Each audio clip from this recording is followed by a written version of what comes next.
হ্যাঁ, আজকে হচ্ছে একটা ওই এস পাল্লা আর ইয়োগ পাল্লা দুটো দেখানো হয়েছিল না, মানে কী বলে ব্যাক পাল্লাটা ফার্স্ট একদিন দেখিয়েছিলাম, তারপরে অন্যদিন হচ্ছে এস পাল্লা আর মানে ইয়োকের পাল্লা, দুটো পাল্লা দেখিয়েছিলাম। আজকে দেখাচ্ছি টুপি পাল্লা, মানে ভিতরের আরেকটা অংশ।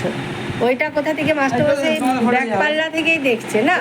ব্যাক পাল্লাটা হচ্ছে যে এই যে গলার থেকে ধরছে ফিতেটা, কোথা থেকে ধরছে মাস্টারমশাই দেখো একবার, এই যে গলার থেকে নিচের ইয়োকের পর্যন্ত ওইটা নিচ্ছে, ওইটা হচ্ছে 6, ওর থেকে হাফ ইঞ্চি কমবে, ওই আমাদের চওড়াটা নিয়ে হবে 5.5। আর সাইডে যেটা আছে সেটা একই থাকবে, ওই এস পাল্লার সাথে যেটা ওই গোল রাউন্ডটা হয়েছে সেইটার থেকে এই ব্যাক পাল্লাটা শেষ পর্যন্ত 6, মানে ওটা 6ই থাকবে, উপর দিকে 6 আর হচ্ছে চওড়া দিকে 5.5। এবারে কিভাবে হচ্ছে আঁকা হচ্ছে সেটা এবারে দেখো।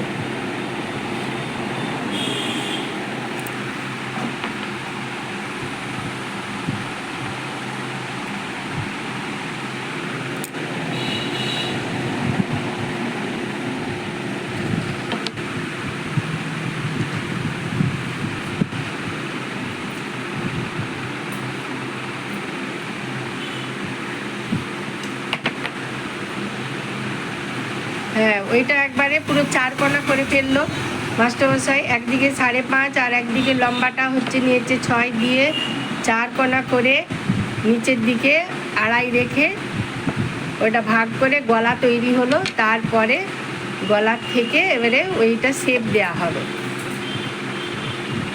এটা একটু হচ্ছে কাটলো হাফ ইঞ্চি,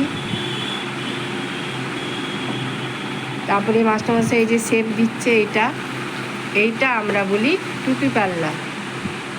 এখান থেকে এটা এভাবে নেওয়া হচ্ছে,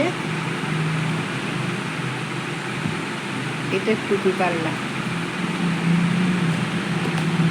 আচ্ছা, হ্যাঁ, এবারে কাটা হচ্ছে, কাঁচি চালাচ্ছে মাস্টারমশাই।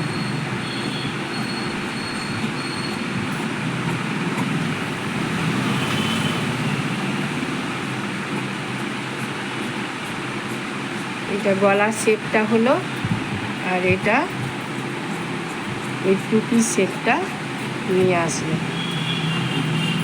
আমাদের হাফ ইঞ্চি বাড়লো, মানে ওইটা যেটা 6 নিয়েছিল ওটা 7-এ দাঁড়ালো।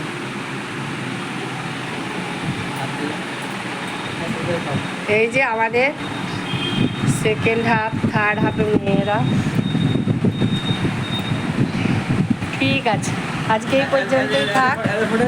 হ্যাঁ।